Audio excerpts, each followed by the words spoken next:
İnsan həyatında gözəllik salonları mühüm yer tutur. Kişi və ya qadın tələbatdan irəli gələrək mütləq həftədə bir dəfə də olsa gözəllik salonuna müraciət edir. Bundan irəli gələrək Marneuli şəhərində kişi və qadın gözəllik salonlarının sayı artmaqda davam edir. Salonlarda təmizlik qaydalarına riayət edilirmi? Bu yöndə vəziyyət necədir? Bu və ya digər suallarımızı İctimai Səhiyyə Mərkəzinin həkimi Tamar Mübçivani cavablandırdı.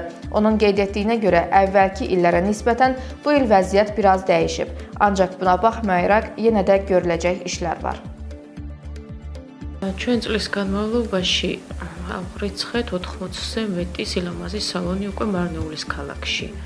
Cari ildə Marneuli şəhərində 80-dən çox gözəllik salonu qeydə alınıb. Gözəllik salonlarının monitorinqi zamanı təəssüflər olsun ki, kişi salonlarında təmizlik qaydalarına riayət edilmədiyi üçün çox sayda töhmət verilib.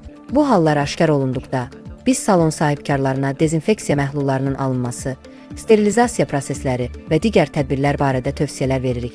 Söhbət zamanı onlara çatışmazlıqların aradan qaldırılması üçün bir həftə və ya 10 gün müddətində vaxt veririk. Hazırda vəziyyət əvvəlki ilə müqayisədə xeyli yaxşılaşıb. Qadın gözəllik salonlarında, xüsusən də estetik mərkəzlərdə isə vəziyyət daha yaxşıdır. Hətta elə hallara rast gəlmişik ki, ilk dəfə getdiyimizdə bütün şəraitin normalara uyğun olduğunu müşahidə etmişik. Gözəllik salonlarının qeydiyyat prosesinə gəlincə isə მივდივართ გონივრულ ვადას ვაძლევთ.